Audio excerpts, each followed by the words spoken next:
బాగా జోరు మీద ఉన్నావురా, భలే ప్లాన్ చేసావు. ఏదో నీ అభిమానం నాన్న. రేపటి నుంచి నీకు ఆకలేస్తుంది రోయ్, అన్నం తినాలనిపించదు. పడుకుంటావు, నిద్రొట్టు, కోపం వస్తుంది, ఎవరి మీద చూపించాలో అర్థం కాదు. నాకేమైనా తప్పు చేసిందా?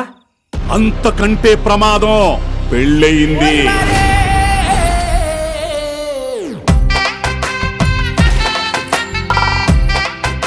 కిందేముందిరా చూస్తున్నావు? 10 చుక్కల ముగ్గో 20 చుక్కల ముగ్గో చూస్తున్నాను నాన్న. అగో, నువ్వు మంచోడు కాదు నాన్న. నువ్వు వేసే యాసాలని నాకు తెలియదు అనుకున్నావేమో.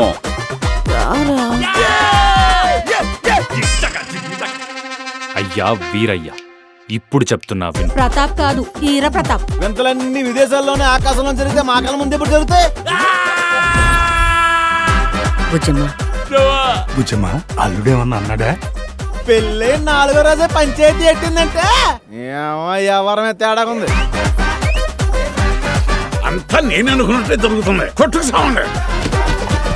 అసలు సమస్య ఏంటో చెప్పవే. నీకున్న సమస్య ఏంటో నువ్వే తెలుసుకొని పోగొట్టుకొనిరా. అప్పటి వరకు నీ ప్రేమ నమ్మను.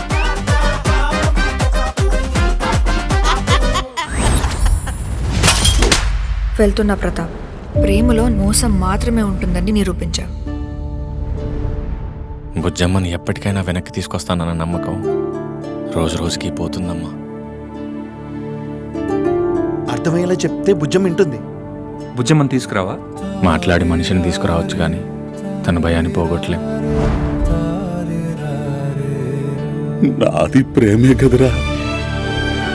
వీళ్ళందరూ బాగుండాలంటే నేను బాగోకపోయినా పర్లేదు సార్.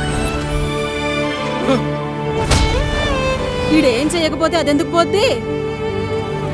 జనం నా కొడుకు గురించి రకరకాలుగా అనుకుంటున్నారు. ఒక అమ్మాయి ఇల్లు వదిలి వెళ్ళిపోయిందంటే అబ్బాయి ఏం చేశాడని అడుగుతారు కానీ ఆ అబ్బాయికి ఏం జరిగిందని ఎవరు అడగర్రా.